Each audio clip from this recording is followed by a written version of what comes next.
Bismillahirrahmanirrahim, dear students of first year. This is concept assessment number 3.2 और इसका अब आज हम करेंगे part B.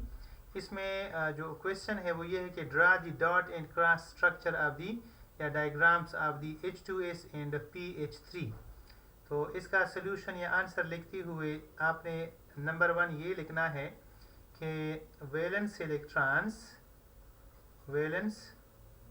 Electrons of sulphur, इसमें सल्फर जो है ना सेंट्रल एटम होगा, इसकी 6 इलेक्ट्रॉन्स होते हैं क्योंकि इसका ग्रुप जो है ना वो ग्रुप नंबर 6 है, लिहाजा इसकी 6 इलेक्ट्रॉन्स होंगी। ठीक है, इसी तरह से आपने लिखना है कि इलेक्ट्रॉन्स जो कंट्रीब्यूटेड हैं फ्रॉम 2 हाइड्रोजन एटम्स, ये बराबर हो जाएंगे 2 इलेक्ट्रॉन्स। फिर इसके जो टोटल इलेक्ट्रॉन्स ये बराबर हैं कितने, 6 + 2 = 8 इलेक्ट्रॉन्स के। ठीक है जी। अब चूंकि 2 हाइड्रोजन आकर सल्फर के साथ बॉन्ड बनाते हैं और हाइड्रोजन की वैलेंसी 1 है, तो लिहाजा नंबर ऑफ बॉन्ड्स जो इसमें नंबर ऑफ बॉन्ड्स होंगे वो सिर्फ और सिर्फ कितने होंगे, ये 2 बॉन्ड्स होंगे। ठीक है जी। अब इससे हमें ये पता चलता है कि इसमें जो बॉन्ड पेयर्स होंगे, बॉन्ड पेयर्स ऑफ इलेक्ट्रॉन्स, ये बराबर हो जाएंगे 2 के, और इसमें जो लोन पेयर्स ऑफ इलेक्ट्रॉन्स होंगे वो बराबर हो जाएंगे किसके, ये बराबर हो जाएंगे 2 के। इसलिए कि टोटल इसमें 8 इलेक्ट्रॉन्स हैं, 8 में से चूंकि 2 बॉन्ड पेयर्स हैं तो इसमें टोटल 4 इलेक्ट्रॉन आ जाएंगे। बकाया जो 4 इलेक्ट्रॉन्स होंगे they will be in the form of 2 lone pairs, so there will be 2 lone pairs in H2S। अच्छा, इसका जो मॉलिक्यूल होगा वो किस नेचर का होगा या ये किस कैटेगरी का होगा, ये होगा AB2 और E2 मॉलिक्यूल।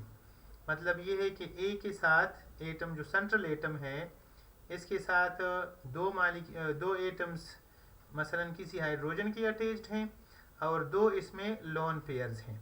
ठीक है, जब इस तरह का मॉलिक्यूल होता है तो फिर इसका शेप क्या होगा, शेप जो इसका होता है या तो इसको हम कहते हैं बेंट मॉलिक्यूल या इसको हम कहते हैं वी शेप्ड। इसका क्या होगा, वी शेप्ड होगा। और इसका जो एंगल होगा, एंगल ऑफ मॉलिक्यूल, ये बराबर हो जाएगा 104.5 डिग्रीज के, तकरीबन इतना एंगल बनता है। अब यहाँ पर सवाल ये करते हैं कि इसका आप dot and cross structure draw कर लें, तो आपने सल्फर को लिखना है दरमियान में, इसका आपने शेल ड्रा करना है। ठीक है, तो इसका एक लोन पेयर आपने यहाँ लिखना है, दूसरा लोन पेयर आपने यहाँ लिखना है। इसी तरह से इसके साथ जो बॉन्डिंग एक हाइड्रोजन है उसका आपने लिखना है क्रॉस एंड डॉट, और इसी तरह से यहाँ पर आपने जो दूसरा हाइड्रोजन है वो यहाँ ड्रा करना है और इसके अंदर लिखना है क्रॉस एंड डॉट।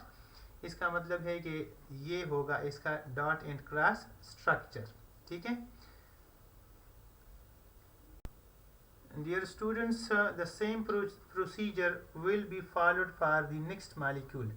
हमारा जो नेक्स्ट मॉलिक्यूल है वो है PH3 मॉलिक्यूल। ठीक है, अब इसमें ऐसा है कि valence electrons of the phosphorus, ये 5 होते हैं क्योंकि फास्फोरस का ताल्लुक जो है ना वो 5वें ग्रुप के साथ है, 5th A ग्रुप के साथ है। इसके आखिरी शेल में 5 इलेक्ट्रॉन होते हैं। ठीक है, इलेक्ट्रॉन्स फ्रॉम 3 हाइड्रोजन एटम्स, ये बराबर हो जाएंगे किसके, 3 के। Total number of electrons will be equal to 5 + 3 = 8 electrons. अब इसमें जो नंबर ऑफ बॉन्ड्स होंगे वो 3 के बराबर होंगे, इसलिए कि हमें पता है कि एक हाइड्रोजन एक बॉन्ड बनाता है तो फिर 3 हाइड्रोजन 3 बॉन्ड बनाएंगे। इस वजह से जो नंबर ऑफ बॉन्ड पेयर्स हैं ये हो जाएंगे 3 क्योंकि इसमें 3 बॉन्ड्स हैं, और लोन पेयर्स की जो तादाद होगी वो जो है ना 1 के बराबर होगी। इसकी वजह ये है कि ये जो 3 बॉन्ड पेयर्स हैं इसमें हो गए 6 इलेक्ट्रॉन्स, और एक जो लोन पेयर है इसमें होते हैं 2 इलेक्ट्रॉन्स। इस तरह से 8 इलेक्ट्रॉन जो यहाँ पर मौजूद हैं वो पूरे हो जाएंगे। ठीक है, अब इसका जो मॉलिक्यूल होगा उसका नेचर क्या होगा, वो इस तरह से है कि ये बनेगा AB3E टाइप। इसका मतलब है कि सेंट्रल एटम ए है, उसके साथ 3 एटम्स और अटैच हैं, जबकि एक उसके पास लोन पेयर है। तो फिर हमने जो विस्पर थ्योरी पढ़ी थी उसके मुताबिक इसका जो शेप बनेगा वो पिरामिड होगा, पिरामिडल इसका शेप होगा। ठीक है, ठीक है जी। और इसका एंगल जो बनता है वो तकरीबन 107 डिग्रीज के बराबर होता है। फिर अगर आप लोग इसका स्ट्रक्चर ड्रा करोगे, cross and dot structure draw करोगे, तो आप लोगों ने जो है वो फास्फोरस को दरमियान में लिखना है। अब यहाँ उसके आपने लिखने हैं वो इलेक्ट्रॉन जिसको हम कहते हैं लोन पेयर्स, वो आपने यहाँ पर मेंशन करने हैं। यहाँ पर आपने उसका जो है ना बॉन्डिंग इलेक्ट्रॉन आपने यहाँ पर शो करने हैं। ठीक है, ये आप शो करेंगे। इसके साथ अब एक हाइड्रोजन आएगा, अपना एक इलेक्ट्रॉन इसके साथ शेयर करेगा, तो आपने इसको क्रॉस से रिप्रेजेंट करना है। दूसरा जो हाइड्रोजन होगा वो भी आएगा और इसके साथ बॉन्ड बनाएगा, तो अपना इलेक्ट्रॉन शेयर करेगा, उसको भी आपने क्रॉस से रिप्रेजेंट करना है। और जो तीसरे नंबर पर हाइड्रोजन होगा, ये हाइड्रोजन भी अपना एक इलेक्ट्रॉन कंट्रीब्यूट करेगा और इस तरह से एक तीसरा बॉन्ड जो है ना वो बन जाएगा। So this will be the dot and cross structure of the PH3।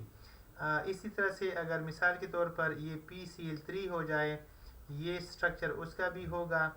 इसी तरह से अगर फास्फोरस के साथ फॉर एग्जांपल हाइड्रोक्सिल की तादाद 3 अटैच हो जाएं, तो भी इसका यही स्ट्रक्चर होगा। कोई भी ऐसा मालिक्यूल जिसमें फास्फोरस सेंटर में हो और उसके साथ 3 मुख्तलिफ या सिमिलर चीज़ें अटैच्ड हों, तो इसकी ज्योमेट्री जो है ना वो पिरामिडल बनेगी। ये बिल्कुल इमोनिया जैसा है, क्योंकि इमोनिया का जो नाइट्रोजन है और ये यहाँ पर जो फास्फोरस है वो सेम ग्रुप के मेंबर्स हैं, इसलिए उनकी ज्योमेट्रीज भी सेम होंगी। Thank you very much. आपने इस वीडियो को लाजमी देखना है, समझना है, इसको शेयर करना है। अभी तक अगर आपने चैनल सब्सक्राइब नहीं किया तो लाजमी सब्सक्राइब करें। Thank you very much.